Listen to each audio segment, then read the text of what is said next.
De l'autre côté de la frontière turque, l'entrée de la ville de Jarablus, libérée de la présence de l'organisation État islamique il y a à peine 3 semaines. En ce premier jour de la fête sacrée de l'Aïd el-Adha, l'ambiance est à la fête. Scène inimaginable il y a encore peu de temps, des combattants de l'armée syrienne libre nous accueillent en dansant. Ça y est, j'y suis. Cela fait 4 ans que j'ai été forcé à immigrer.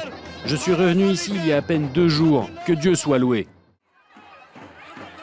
Une joie qui se lit également sur le visage des enfants, le temps d'une distribution de jouets organisée par des officiels turcs. Mais elle ne sera que de courte durée. Beaucoup repartiront les mains vides et le cœur brisé. Car les scènes de bonheur sont encore très rares à Jarablus et les infrastructures quasi inexistantes. Nous voulons de l'eau, de l'électricité. L'aide humanitaire n'est pas distribuée équitablement. Elle ne parvient pas à tout le monde. Des inégalités aggravées par le retour de centaines de réfugiés qui ont décidé de regagner leur maison après le départ des djihadistes.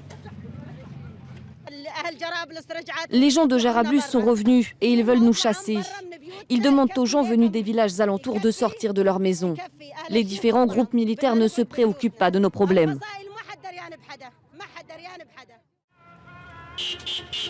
Parce que l'avancée vers les territoires plus au sud occupés par l'organisation État islamique se fait désormais plus lente, les combattants de l'armée syrienne libre comptent plus que jamais sur le soutien de l'armée turque. Vive notre président Recep Tayyip Erdogan, que Dieu nous le préserve. Si Dieu le veut, il sera le président de la Turquie, mais également celui de la Syrie.